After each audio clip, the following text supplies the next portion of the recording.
Assalamualaikum warahmatullahi wabarakatuh. Waalaikumsalam warahmatullahi wabarakatuh. Perkenalkan kami dari kelompok 4 ingin mempresentasikan hasil kerja kelompok kami. Boleh? Kerajaan Makassar. Letak dan berdirinya Kerajaan Makassar berdiri pada abad ke-16 Masehi yang awalnya terdiri atas dua kerajaan, yaitu Kerajaan Gorontalo, kemudian bersatu di bawah pimpinan Raja Goa yaitu Daeng Manggaka. Setelah menganut agama Islam, ia bergelar sebagai Sultan Alauddin. Sejarah singkat Kerajaan Gorontalo. Kerajaan Goa berdiri pada abad ke-14 dan merupakan salah satu kerajaan maritim terkuat di Nusantara. Kerajaan ini dipimpin oleh seorang raja yang bergelar Rai. Kerajaan Goa berdiri pada abad ke-14 dan merupakan pusat perdagangan yang diinginkan di Sulawesi Selatan. Kerajaan ini dipimpin oleh seorang raja yang bergelar Tuantan. Tokoh-tokoh pendiri Kerajaan Makassar. 1. Daeng Manggaka. Rai Risik Kalona 1546 Masehi.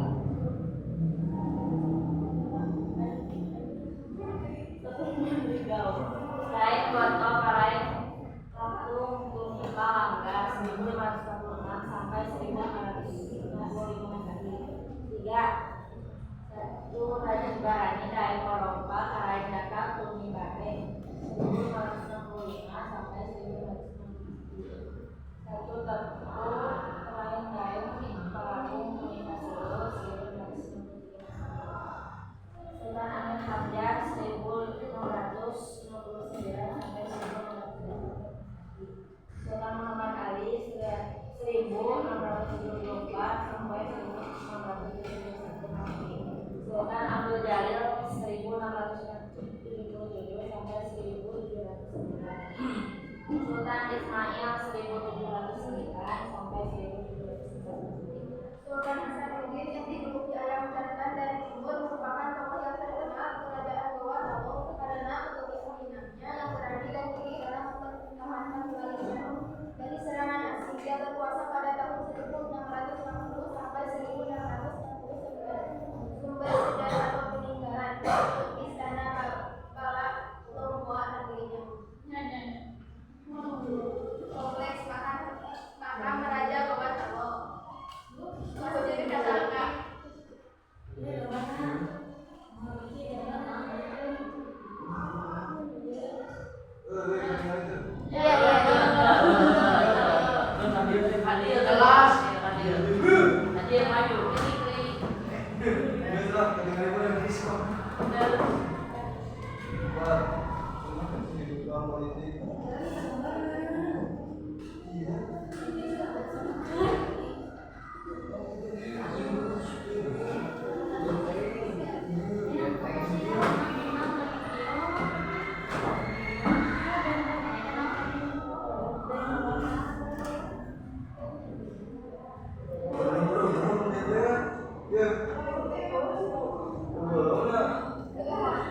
Apa itu teh apa?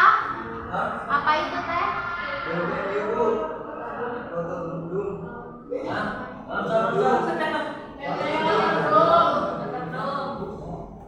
Ya sok coba aja gambarannya. Iya.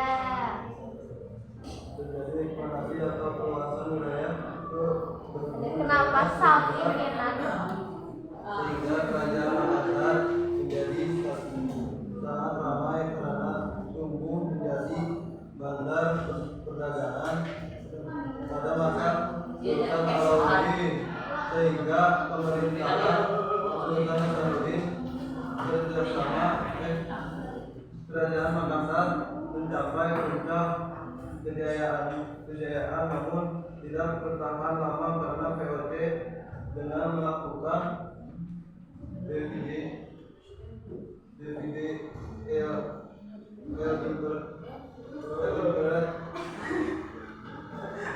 antara Sultan Hasanuddin dan Alum Barak Raja Boni. Alum Barak adalah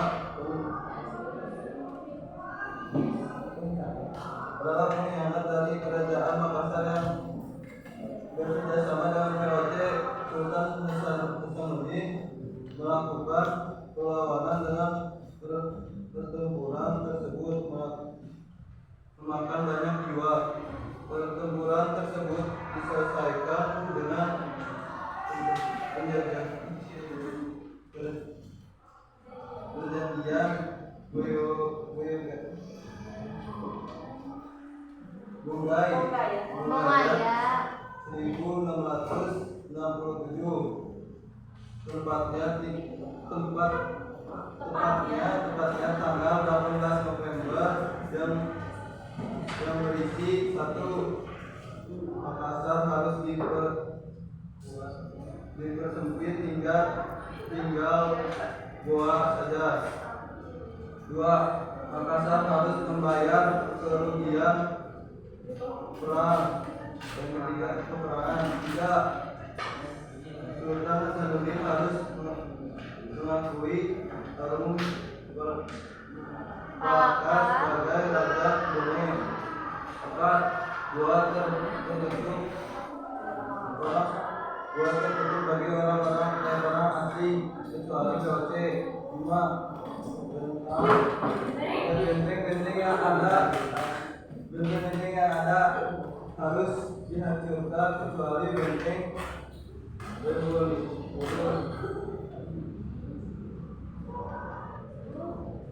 ekonomi. Kerajaan Makassar menjadi kerajaan maritim yang berbasis perdagangan, sehingga perekonomian kerajaan Makassar berasal dari pelayanan dan perdagangan seperti beras, cengkeh, pala, ikan, dan hasil udara. 6. Sosial budaya. Sosial yang terdapat di kerajaan Makassar meliputi golongan bangsawan yang disebut dengan Karaeng, sementara budak disebut dengan Apo. Sebagian besar kebudayaan pada kerajaan Makassar dipengaruhi oleh bidang maritim, di mana masyarakat menghasilkan benda-benda budaya yang berhubungan dengan aktivitas perdagangan seperti kapal pinisi serta lomba. Lomba lambok. Lomba. Lambok. Oh, lomba.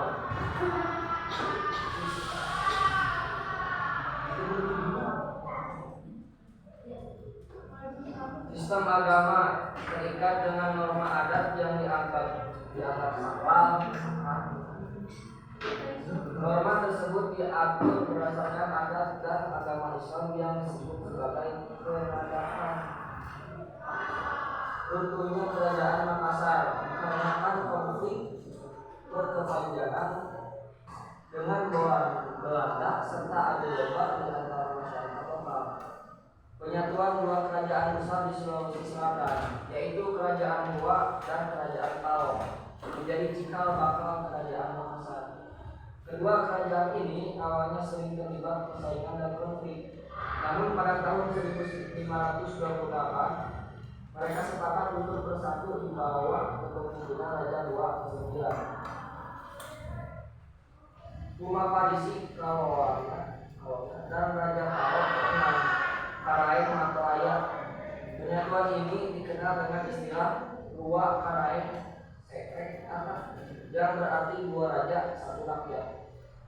Penyatuan kedua kerajaan ini membuat kerajaan Makassar menjadi kekuatan maritim yang disegani di kawasan Nusantara.